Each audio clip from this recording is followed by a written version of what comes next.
최근에 아주 힘든 두 사례를 가지고 상담하면서 성도의 삶에서 하나님과의 관계 회복과 진정한 부흥에 대한 중요한 깨달음이 있었습니다. 제가 상담한 두 사례의 문제는 완전히 다른 문제들이었고, 그런데 관계 회복과 그분들의 영역이 다 회복되는 것은 자신의 잘못에 대한 사과에서 시작된다는 공통점을 두 상담에서 똑같이 발견하게 되었어요. 처음에는 이분들과 상담을 시작했을 때 모두가 한결같이 자신도 잘못이 있다고 말했지만 실제로는 상대방의 잘못을 더 크게 부풀려서 말하면서 자기는 그렇게 잘못한 것이 없고 상대방이 많이 잘못해서 이 일들이 이렇게 시작되었다고 그렇게 주장했습니다. 그러다가 자기는 상대로 인해서 상처 입었고 그가 자기보다도 더 상처받았다고 큰 소리 치는 게 너무 억울하고 그래서 분노가 치밀어 오르고 당면하고 있는 이 상황이 너무 싫고 누가 이 아픔을 좀 알아주고 위로해주고 격려해주면 좋겠다고 끊임없이 그 얘기만 계속하는 것이죠. 이렇게 자기 이야기만 하면서 상대방의 이야기에는 귀를 기울여 주지 않았습니다. 그런데 여러분, 사람은 누구를 막론하고 관계적으로 해결하기 힘든 문제를 만나면 다 이렇게 되죠. 나는 예외라고 생각하면 그것이 바로 큰 착각입니다. 목사인 저도 사람과의 관계에서 해결하기 힘든 문제를 만나면 저도 이렇게 됩니다. 그리고 이렇게 하는 것은 거짓말을 지어내어서 이야기하는 게 아니잖아요. 단지 자기가 당면하고 있는 문제에 자기의 아픔에 포커스를 맞추어서 이야기하다 보니까 그냥 그렇게 되는 거죠. 때문에 이것을 틀렸다고 잘못됐다고 말할 수도 없습니다. 그런데 누구나 다 관계적으로 문제가 생기면 이렇게 반응하고 있지만 문제를 해결하려고 하는 측면에서 생각해 보면 이렇게 하는 것은 문제 해결에 큰 도움이 되지 않습니다. 자기 안에 내재된 감정을 밖으로 표출하고 또 자기의 마음을 스스로 통제하고 자기의 마음을 어루만지는 그런 효과는 있을지 모르겠지만 상대와의 그 관계를 회복하고 자신의 영과 육이 회복되는 것은 이렇게 남 탓만 하고 있으면 먼 나라의 이야기가 된다는 거죠. 그러면 이렇게 관계적으로 문제가 생겼을 때 어떻게 문제를 풀어가야 됩니까? 여러분, 이 질문에 우리는 모두 다 답을 알고 있습니다. 나의 잘못을 먼저 인정하고 사과하고 그리고 상대방의 이야기에 귀를 기울여야 된다. 여러분, 이것을 알고 있죠? 내 잘못을 먼저 진심으로 인정하고 미안하다고 사과하고 그 다음에 나의 아픔과 상처에 관해서도 상대방에게 이야기하는 거, 이 부분에 있어서는 내가 진짜 미안하다, 내가 생각해 보니까 잘못된 것 같다, 용서해 주면 좋겠다, 그런데 나도 이런 부분이 있었다, 너가 이렇게 해서 나도 마음이 상했었다. 여러분, 이렇게 이야기하기 시작하면 여러분 상대방도 먼저 사과를 했기 때문에 마음을 열고 귀를 열고 상대 이야기를 귀담아 들어주게 되잖아요. 여러분, 이렇게 시작해야 문제가 풀어져 가고 또 해결의 실마리를 찾을 수 있다는 거죠. 여러분, 최근에 제가 말씀드렸던 두 상담에서 모두 다 이렇게 처음에는 대립하다가 나중에 자기의 잘못을 조금씩 인정하기 시작하면서 해결의 실마리들이 풀어지는 것을 보았습니다. 그러면서 하나님과의 관계에서 제가 깨닫게 된 것은 하나님과의 관계에서도 깨어진 관계를 다시 회복하고 싶고, 그리고 관계를 회복하고 난 이후에 그 관계를 더 끈끈하게 유지해 가고 싶다면 하나님 앞에서도 진심으로 나의 잘못을 인정하고 그리고 회개하는 것, 그것이 진짜 중요한 것이구나 라는 것을 깨닫게 되었어요. 여러분, 하나님과의 관계에서는 하나님 잘못한 게 있습니까? 하나님이 잘못한 건 아무것도 없습니다. 하나님은 전지전능하시고 위대하시고 완벽하고 완전하신 분이잖아요. 하나님은 언제나 우리에게 좋은 것만을 허락해 주시는 우리의 신실하신 아버지 되시죠. 우리가 보기에는 그것이 나에게 별로 도움이 안 될 것 같다 하지만 하나님은 전지전능하신 자신의 능력을 가지고 우리에게 꼭 필요한 것만 허락해 주신다고요. 여러분, 따라서 하나님 편에서 잘못되어 있는 문제는 아무것도 없어요. 하나님과 우리와의 관계에서 뭔가 꼬여져 있고 문제가 생겼다면 그건 전부 다 우리의 문제예요. 여러분, 성경이 하나님에 대해서 말씀해 주시는 것 다 찾아보면 여러분, 하나님은 완벽한 분이라는 거 우리가 알 수 있고, 문제가 생기면 그 모두 다 내 문제라는 걸 성경을 통해서 우리는 알 수 있게 되잖아요. 따라서 하나님과의 문제가 생겨서 관계가 시원찮은 것 같다면 여러분, 그 화살을 누구에게 돌려야 돼요? 나에게. 내가 무엇을 잘못하고 있지? 나에게 죄가, 어떤 죄가 있는 거야. 여러분, 이렇게 해서 찬찬히 살펴보고 하나님 앞에 그 죄를 인정하면서 용서해 달라고 기도하는 것. 여러분, 이렇게 하면 우리는 계속해서 하나님과 좋은 관계를 맺어갈 수 있고, 그리고 좋은 관계를 맺을 뿐만이 아니라 이렇게 좋은 관계가 지속되어지면 성경에서는 거기서 영적인 부흥이 일어난다고 말씀하고 있습니다. 하나님과 지속적으로 주고받는 대화가 계속 이어지고, 하나님의 뜻이 무엇인지 정확하게 깨닫고 그 뜻대로 순종해 가면 우리 가운데 영적인 부흥이 일어나죠.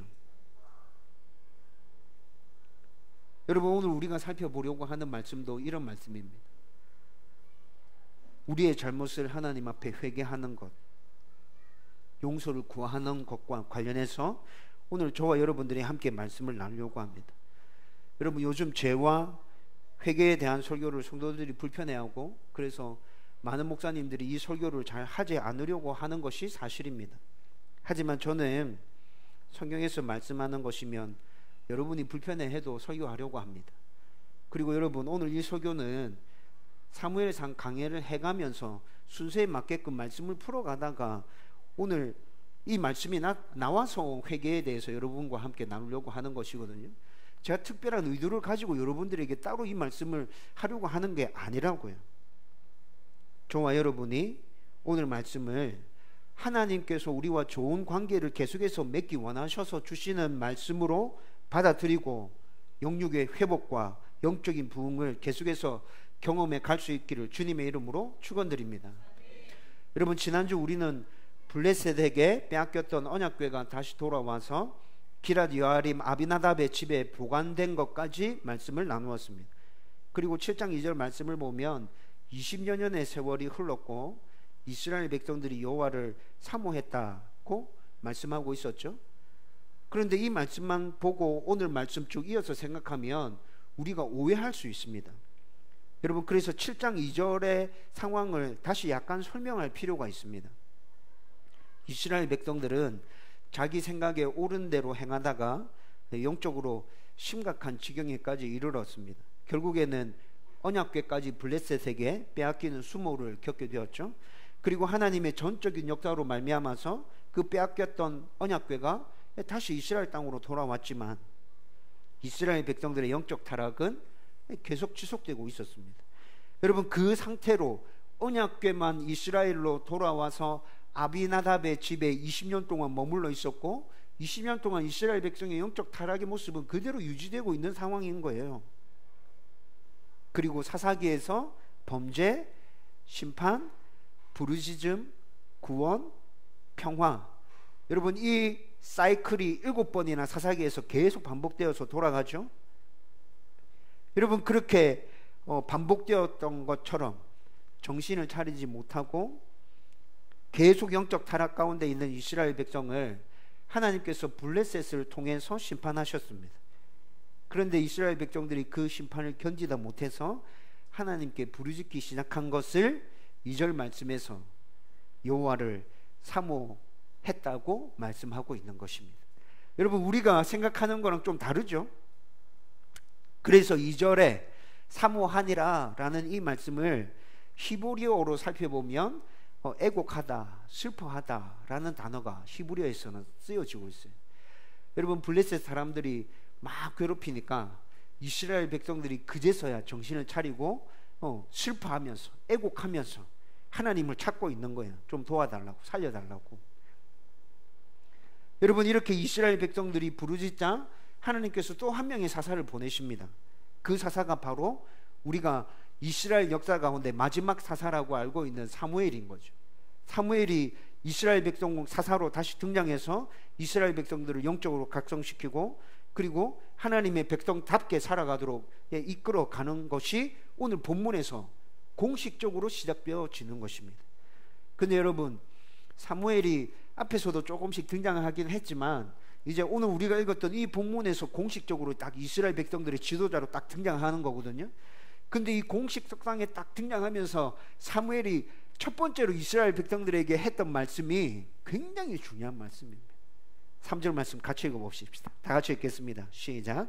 사무엘이 이스라엘 온 족속에게 말하여 이르되 만일 너희가 전심으로 여호와께 돌아오려거든 이방 신들과 아스타롯을 너희 중에서 제거하고 너희 마음을 여호와께로 향하여 그만을 섬기라. 그리하면 너희를 블레셋 사람의 손에서 건져내시리라. 아멘. 이스라엘 백성들이 40년 광야 생활을 마무리하고 가나안 땅에 정착할 때, 가나안 땅을 정복하고 정착할 때 하나님께서 이스라엘 백성들에게 명령하신 것이 있습니다. 가나안 땅에 7족속이 살고 있는데 그 7족속 남녀노소를 막론하고 다 몰아내라, 다 진멸시켜라. 하나님께서 이 명령을 이스라엘 백성들에게 주셨죠. 어떤 사람들은 하나님은 사랑이라고 말하면서 남녀노소를 막론하고 다 진멸하라, 이거 좀 너무 잔인한 하나님 아니냐, 이런 하나님이면 별로 믿고 싶지 않다, 이렇게 말하는 사람들 진짜 많습니다. 그런데 여러분, 그 사람들은 하나님께서 왜 이렇게 말씀하셨는지에 대해서는 생각해 보지 않는 거죠. 여러분, 성경에서 하나님께서 왜 이렇게 명하고 계신지에 대해서도 분명하게 말씀해 주고 있습니다. 그리고 하나님께서 말씀하시는 그 이유를 들어보면 이해됩니다. 하나님의 이 명령을 따르고 순종해야겠구나라는 마음이 생긴다고요. 여러분, 먼저 가나안 땅에 살고 있는 그 7족속들은 이미 하나님의 불심판을 받아야 마땅할 만큼 아주 악했습니다. 우상을 숭배하면서 온갖 악을 다 저질렀고 법과 인권 이런 것들은 안중에도 없었어요.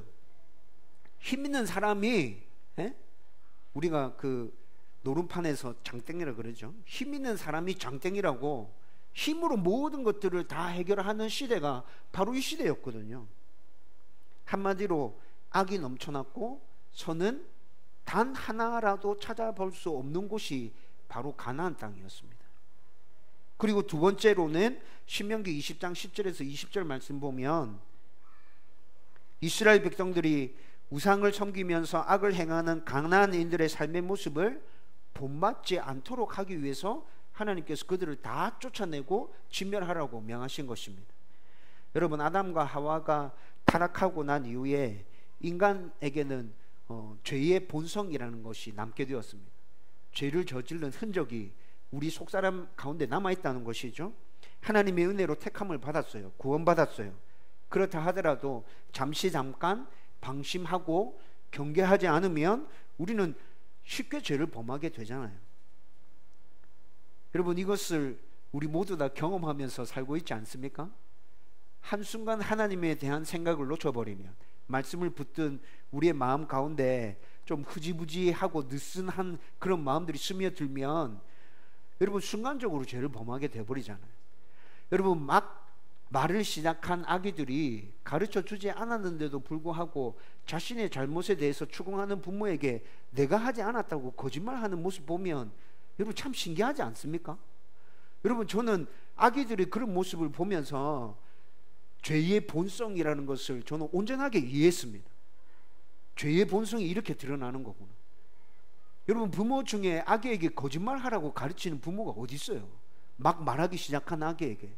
그런데 뭔가 물건을 뒤집어 엎고 난장판을 만들어 놓은 그 아기에게 이거 네가 그랬지 하면 아니 이렇게 얘기하는 거 보면 죄의 본성이 그대로 드러나고 있잖아요. 여러분, 따라서 이스라엘 백성들이 아무리 하나님께서 선택한 선민이라 하더라도, 하나님의 백성이라 하더라도 가나안 땅에 들어가서 가나안인들이 하는 그 죄악된 모습들을 다 보고 있으면 어떻게 된다고요? 똑같이 닮아간다고요. 죄에 빠지게 된다고요. 악해진다고요. 결국에는 하나님까지 버리고 하나님을 등지게 될 거라고요. 하나님은 이미 다 알고 계셨죠. 이런 이유로 하나님은 가나안인들을 다 몰아내라, 다 진멸시키라 라고 말씀하신 것이죠. 여러분, 그런데 가나안인들의 이 죄악을 좀 자세하게 살펴보면, 여러분, 이 사람들의 죄악 그 중심에 하나님께서 제일 싫어하는 우상 숭배가 다 자리 잡고 있습니다. 여러분, 가나안인들이 섬긴 우상은 바알과 아스타롯이거든요. 아세라라고도 말하기도 합니다. 여러분, 바알은 풍요의 신이고 아스타롯은 다산의 신입니다. 여러분, 둘이 부부입니다. 고대 농경 사회에서는 농사가 잘 되는 것 굉장히 중요했죠. 여러분, 팔레스타인 지방에서 농사가 잘 되는 것은 비가 어느 때 내리느냐와 직접적으로 연결되어져 있었습니다. 여러분, 그래서 비가 필요할 때 이 사람들은 아주 격렬하게 바알에게 제사를 드렸거든요. 여러분, 그리고 또 농경사회, 일손이 많이 필요한 옛날의 농경사회에서 건강한 사내 아이를 많이 낳는 것은 굉장히 중요한 일이죠. 여러분, 이런 상황들을 이들이 염두에 두면서 바알과 아스타롯에게 여러분 자기들이 덮어 씌워서 이렇게 뭔가를 만들어 놓은 게 있었어요. 그게 뭐냐면, 바알과 아스타롯이 성관계를 할 때 비가 내리게 되고, 그리고 여인들은 건강한 사내 아이를 베게 된다라는 생각들을 가지고, 그러면 바알과 아스타롯이 성관계를 하도록 만들어야 되는데 어떻게 하면 될까? 신전에서 성관계하는 모습들을 이렇게 보면, 신들이 우리가 제사 지낼 때 성관계하는 모습을 보면 그들도 흥분해서 하지 않을까? 여러분, 이 사람들이 이런 거 다 만들어낸 거라고. 그렇죠? 제가 이야기하는 걸 설명을 쭉 들어보니까, 여러분, 바알이 진짜 신이고 아스타롯이 진짜 신이면 여러분 자기들이 이런 것들을 계시해 줬겠죠. 근데 계시해 준 게 아니라 사람들이 이런 것들 다 생각해서 만드는 거라고요. 그래서 바알과 아스타롯의 신전에서 신전 창기들이 존재하게 됐고, 제사를 드리는 그 과정 중에 성적인 행위가 포함되어져 있었습니다. 여러분, 이때 이 당시에 벌써 남창들이 있었습니다. 동성애가 이때 있었다고요. 여러분, 창기들, 여자 신전 그 창기들이 이때 존재하고 있었어요. 큰 신전에는 1000명이 넘는 사람들이 이렇게 성적인 행위를 하는 사람들, 1000명이 넘는 사람들이 있었다고 문헌에서 기록하고 있어요. 동물과 교합하는 일들도 여러분 신전에서 일어났던 일들입니다. 그리고 바알과 아스타롯을 섬기는 사람들은 이런 제사를 드리지 않았는데, 여러분 이때 이 당시에 우상 숭배자들은 다신 사상이었거든요. 여러분, 몰록이라고 들어보시는지 모르겠는데, 몰록을 섬기는 사람들은 인신 제사를 드렸습니다. 자신의 자녀를 제물로 드려서 불로 태우는 거죠. 여러분, 이런 모든 종교적인 악행들이 가나안 땅에서 다 벌어지고 있었다고요. 여러분, 종교적인 흐름이 이렇게 가다 보니까 종교만 그렇게 갔을까요? 종교만 그렇게 가고 사회에서 살아가는 일반적인 사람들은 종교와 별개로 떨어져서 이렇게 흘러갔을까요? 아니죠. 종교가 이렇게 흘러가면 일반적인 전체적인 사회 상황이 전부 다 그렇게 따라 흘러가 버리는 거예요. 여러분, 이렇게 악으로 가득 차 있었기 때문에 하나님께서는 이스라엘 백성들이 가나안 땅에 정착할 때 다 몰아내고 다 진멸하라고 말씀하신 것이죠. 그런데 사사기 1장을 읽어보셨습니까? 여러분, 사사기 1장을 쭉 읽어보면 쫓아내지 못하였더라. 몇 번 등장하는 줄 압니까? 8번 등장합니다. 쫓아내지 못하였더라. 여러분, 이스라엘 백성들이 가나안 족속을 쫓아내지 못했던 데는 여러 가지 이유가 있었을 것입니다. 우리가 금방 생각해봐도 이스라엘 백성들은 지금 40년 동안 광야 생활을 하면서 떠돌아다녔잖아요. 그리고 정복 정제까지 치렀잖아요. 여러분, 굉장히 지쳐있고 이제 막 너무 피곤해하고 힘들어하고 있을 것 같지 않아요? 좀 쉬고 싶다. 정착해서 좀 제대로 된 집을 한번 짓고 우리 애들이랑 거기서 좀 발 뻗고 한번 자보고 싶다. 이런 소원함이 간절했겠죠. 여러분, 그리고 가나안 땅 조속들의 입장에서 한번 생각해 봐요. 난데없이 이스라엘 백성들이 쳐들어와 가지고 자기가 살고 있는 초전을 완전 짓밟고 난리 났어요. 여러분들이 가나안 땅 족속이라면 그냥 가만히 땅 비켜주고 물러났을 것 같아요? 여러분, 이때 이 당시 무기가 가나안 땅 족속들이 훨씬 더 좋았습니다. 여러분들이 가나안 족속이라면 어떻게 했겠어요? 목숨 걸고 싸웠지. 여러분, 저 같으면 그렇게 했을 것 같아요. 목숨 걸고 싸웠죠. 무기도 우리가 더 좋잖아. 한번 쳐들어와 봐라. 그리고 붙어 싸웠을 거예요. 진짜 땅을 점령하고 차지하려고 하면 지금까지 하나님의 은혜와 하나님의 도우심으로 여기까지 왔지만, 그럼에도 불구하고 내가 이 전쟁에서 반드시 승리하고 저 땅을 차지하기 위해서는 내 목숨 걸어야 되구나 라는 각오와 결단 없으면 이 정복 전쟁에서 완전히 그들을 다 몰아내고 땅을 차지할 수 있겠어요? 여러분, 이런 관점에서 생각해 보면 이스라엘 백성들의 마음도 좀 이해됩니다. 내 곁에도 그냥 적당히 하고 마무리 지었겠다. 여러분, 이런 생각이 들죠? 여러분, 이스라엘 백성들이 하나님께서 분명하게 말씀하셨음에도 불구하고 이들이 정복 전쟁을 멈추고 쫓아내지 못했더라 라는 그 말이 사사기 1장에서 8번이나 등장하는 진짜 이유는, 여러분, 이들의 마음이 느슨해졌습니다. 이 정도 했으면 됐지. 우리도 좀 이제 좀 쉬어보자. 이제 거의 다 점령하고 이제 조금 잔당들 남았는데 그까지 다 그렇게 해야 되나? 쟤들은 힘 못 써. 이제 끝났어. 그러니까 괜찮아. 여러분, 이렇게 느슨해진 그 마음들, 여러분, 이 마음과 함께 사사기 1장을 쭉 잘 읽어보면 그들을 자신들의 삶에 유용한 도구로 사용하고 싶은 마음도 있었습니다. 여러분, 그래서 가나안 족속들을 이스라엘 백성들이 종으로 삼죠. 노예로 삼아요. 여러분, 하나님께서는 이스라엘 백성들의 이런 모습을 보고 사사기 2장 3절에서 말씀하십니다. 내가 쫓아내라 했는데 너희들이 순종하지 않았지. 너희들이 쫓아내지 못한 그 가나안 족속들이 너희들의 올무가 되어서 괴롭히고 못 살게 할 거야. 내가 반드시 그렇게 하게 만들 거야. 하나님께서 이렇게 말씀하시죠. 그리고 사사기 전체를 쭉 읽어보면 이렇게 쫓아내지 못한 그 가나안 족속들이 이스라엘 백성들이 하나님을 떠날 때마다 올무가 되어서 진짜 이스라엘 백성들을 너무 심하게 괴롭히거든요. 여러분, 그렇게 사사기가 끝났습니다. 그렇게 사사기가 끝나면서 이런 사사기에 있었던 그 7번의 그 패턴도 끝나는 줄 알았습니다. 근데 사무엘상이 시작되었는데 사무엘상에 넘어와서도 사사기의 그런 상황이 끝나지 않았어요. 여러분, 이스라엘 백성들은 계속해서 우상을 숭배하고 있습니다. 가나안 족속들의 그 모습을 본받아서 그대로 우상을 섬기고 있는 그 모습들이 계속 나타나고 있죠. 여러분, 더구나 더 우스운 건 뭔지 압니까? 여러분, 지금 우리가 읽었던 본문에 이스라엘 백성들은 바알을 섬기고 있죠. 여러분, 이때 이 당시에 우상들이 족보를 가지고 있었습니다. 여러분, 그거 알고 계시나요? 그리스 신화에 등장하는 여러 신들이 어느 신과 어느 신이 결혼하고 거기서 누가 태어나고 막 이런 거 있죠? 알고 계시나요?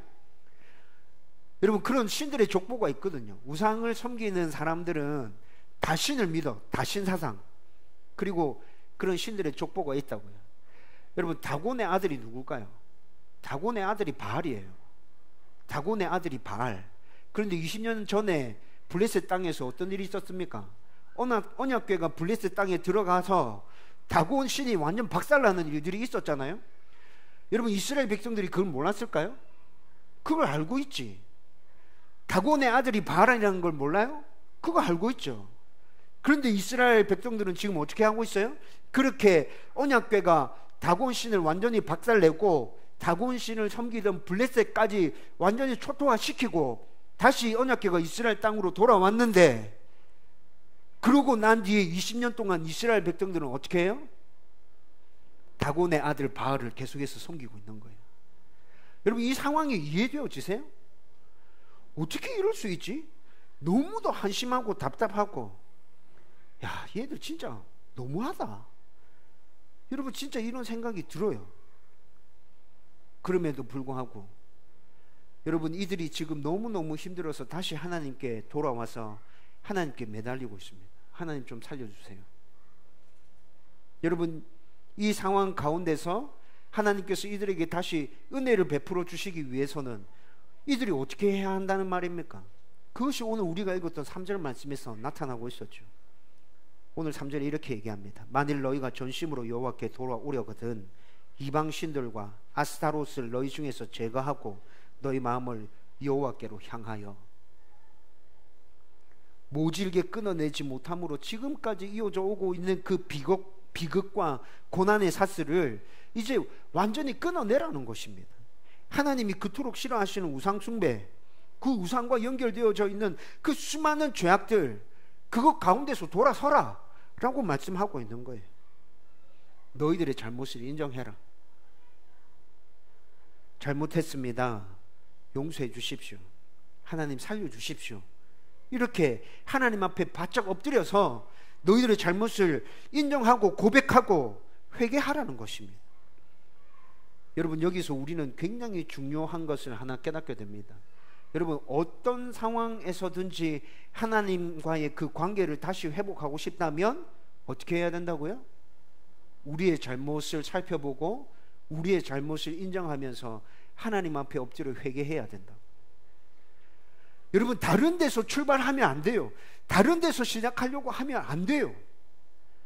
여러분, 하나님과의 관계가 문제가 있다고 느껴집니까? 그 관계를 다시 회복하고 싶은 마음이 드세요?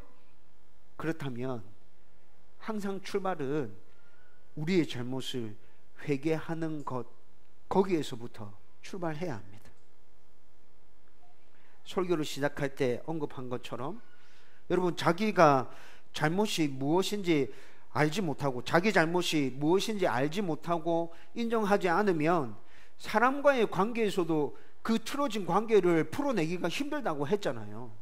여러분, 하물며 전지전능하신 하나님 앞에서 자기 죄를 인정하지 않고 회개하지 않는 그 사람, 여러분, 교만하기가 이루 말로 표현할 수 없는 사람이지 않습니까? 우리가 잘 알고 있는 것처럼 성경은 죄 때문에 하나님과 우리의 관계가 끊어졌다고 말하고 있죠.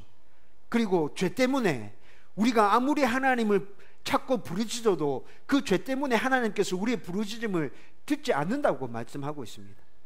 여러분, 이사야서 59장 1절과 2절 말씀도 같이 한번 읽어보십시다. 다 같이 읽겠습니다. 시작. 여호와의 손이 짧아 구원치 못하심도 아니요 귀가 둔하여 듣지 못하심도 아니라 오직 너희 죄악이 너희와 너희 하나님 사이를 내었고 너희 죄가 그 얼굴을 가리워서 너희를 듣지 않으시게 함이니. 아멘.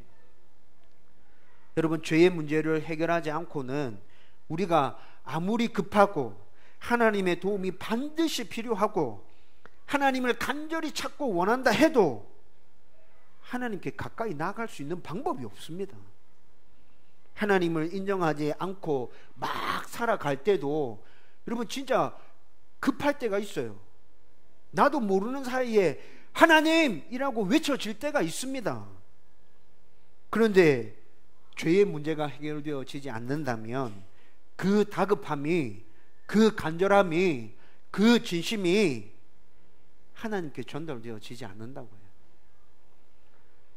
여러분, 그러나 우리가 진심으로 우리의 죄를 인정하고 하나님께 회개하고 잘못을 하나님 앞에 구하면서 용서해 달라고 그렇게 말하면서 나갈 때 상황은 완전히 뒤집어지죠. 성경 곳곳에서 뒤집어지는 상황에 대해서 우리에게 자세하게 설명해 줍니다. 시편 103편 12절에서는 동이 서에서 먼 것 같이 우리 죄를 옮기시고 기억조차 않는다고 말씀하십니다. 기억조차 안 해요. 이사야 1장 18절에서는 우리 죄가 주홍 같을지라도 양털과 같이 희게 할 것이라 주님께서 말씀하십니다. 요한일서 1장 9절 말씀에서는 하나님께서는 우리를 깨끗하다고 인정해 주신다고 말씀하십니다. 여러분, 이렇게 되게 하려고 예수님이 우리 죄를 대신해서 십자가 지신 것 아닙니까? 우리는 예수님의 십자가 사건을 믿음으로 받아들이고 우리의 죄에 대해서 용서를 구하고 회개하고 죄의 삶에서 돌이키면 된다고요. 그러면 하나님과의 관계를 다시 회복할 수 있고 다시 영적인 부흥 가운데 들어갈 수 있다고요. 그런데 우리가 살아가다 보면 하나님과 전혀 상관없는 교만과 욕심과 바램과 욕망이 생겨날 때가 있습니다. 자기가 만든 고집과 삶의 틀에 갇혀서 이렇게 살아가는 것이 하나님께 순종하는 것이라고 착각하면서 살아가는 성도들이 있죠. 돈과 자녀를 우상으로 삼고 있는데 자기는 전혀 그렇지 않다고 말하는 성도들이 있습니다. 세상의 방식이 당연하다는 듯이 받아들이고 있지만 그것이 성경의 말씀과 어떻게 충돌을 하는지 생각조차 해보지도 않는 성도들 정말 많습니다. 여러분, 하나님의 말씀과 세상의 방식이 충돌하고 있다는 것을 알아도 목사님, 세상에서 살려고 하면 어쩔 수 없잖아요, 이렇게 말하는 성도들 정말 많죠. 여러분, 제가 좀 생각해 보니까 아마 오늘 본문에 나타나고 있는 이스라엘 백성들도 지금껏 그렇게 살았을 것입니다. 내가 만들어 놓은 틀 안에서 나의 방식대로 살아가는 게 그게 뭐가 잘못됐다고요? 내가 하고 싶은 대로 하는 게 잘못인가요? 그게 왜 문제라고 그러죠? 다들 그렇게 살잖아요. 내 새끼를 위해서 내가 좀 더 집중해서 살아가면 그게 뭐가 문제인데요? 돈을 벌기 위해서 악착같이 일하고 그렇게 살아가는 게 뭐가 문제입니까? 이렇게 이스라엘 백성들도 생각했을 거예요. 그러면서 자기도 모르는 사이에 자연스럽게 세상의 방식에 따라서 우상을 숭배하고 있었을 것입니다. 그래도 이들은 자기들이 크게 잘못 없다고 생각했을 거예요. 왜냐하면 그들은 하나님도 같이 섬기고 있었거든.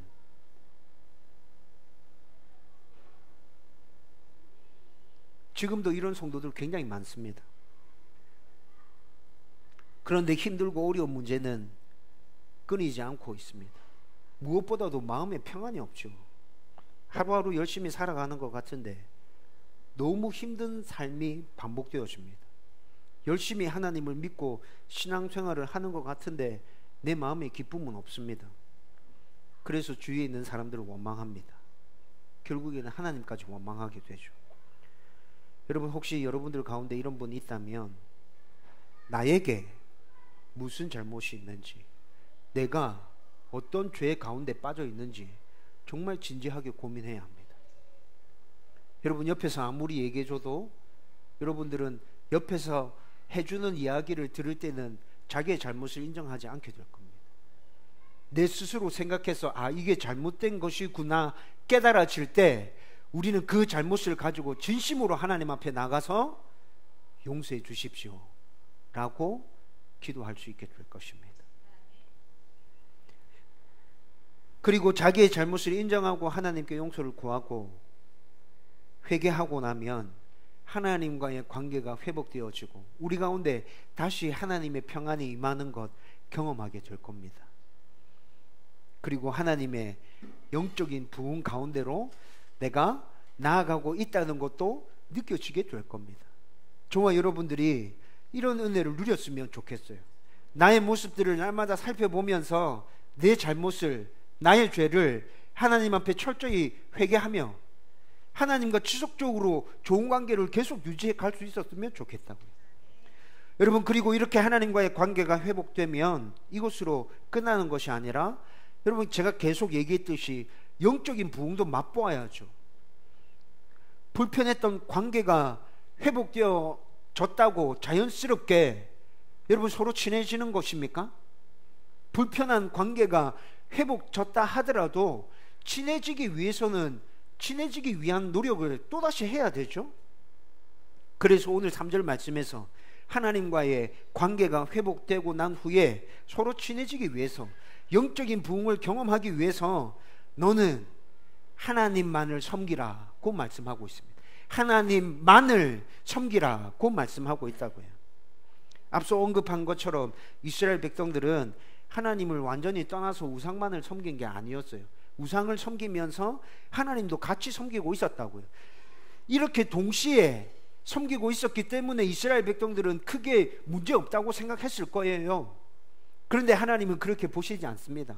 하나님은 자기를 완전히 버린 게 아니라 하더라도 하나님의 말씀에 순종하지 않는 것, 우상 섬기지 마라 했는데 우상 섬기는 그 자체를 하나님과의 관계 단절로 보시는 거죠.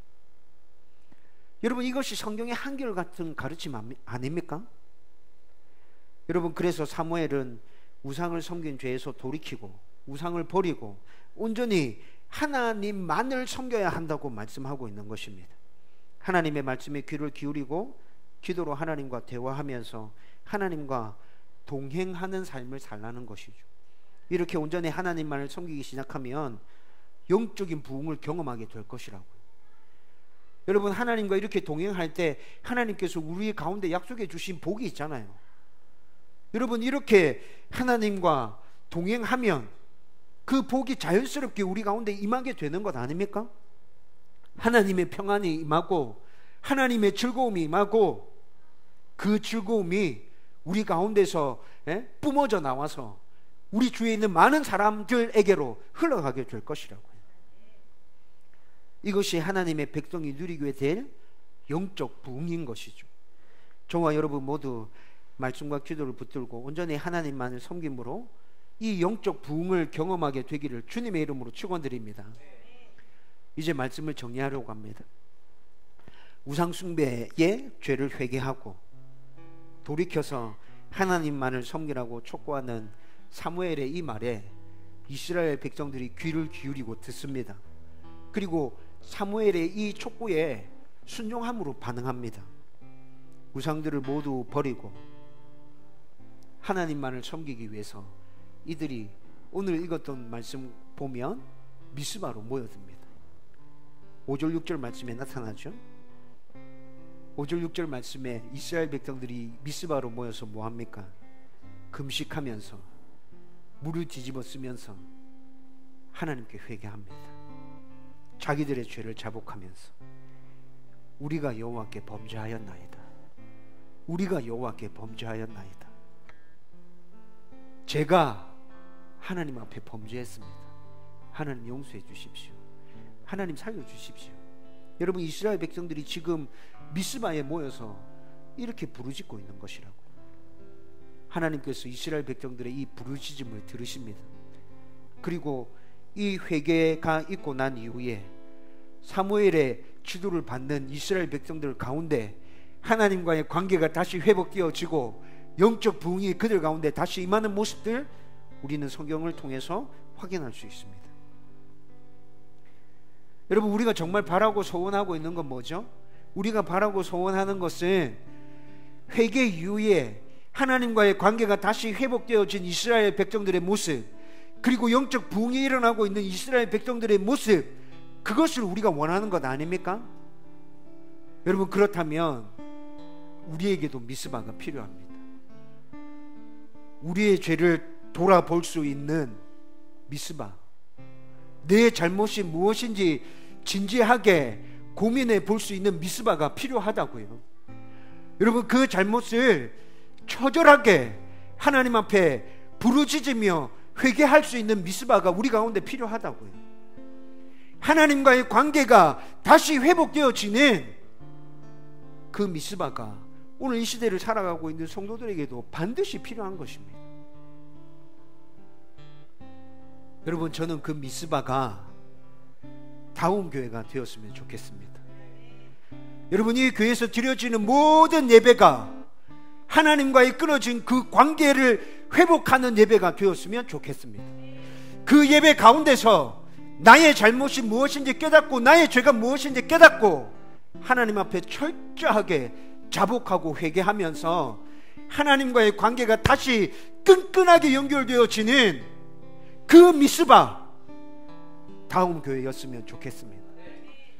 여러분, 특별히 수요 기도회에서 짧은 시간이라도 여러분 온 마음을 다해서 찬양하고 하나님께서 우리에게 주시는 말씀들 받고 또 그 말씀을 붙들고 진짜 부르짖으면서 기도하고 나의 잘못이 깨달아질 때 회개하고 하나님께 용서해 달라고 부르짖는 그 미스바, 우리 수요 기도회였으면 좋겠습니다. 저와 여러분들이 함께 사모하며 기대하십시다. 마음을 모으십시다. 나의 미스바 다음 교회다. 나의 미스바 수요 기도회다. 짧은 시간일지라도 내가 그때 진지하게 내 모습을 살펴볼 거다. 그리고 나의 죄를 진지하게 하나님 앞에 고백하며 용서해 달라고 부르짖으며 나갈 거다. 하나님께서 회복시켜 주시고 은혜 주실 거다. 여러분, 그 기대감이 저와 여러분들 안에 동일하게 일어났으면 좋겠고, 여러분, 그래서 다음 교회 안에서 영적인 부흥을 함께 누리며 경험할 수 있기를 주님의 이름으로 축원드립니다.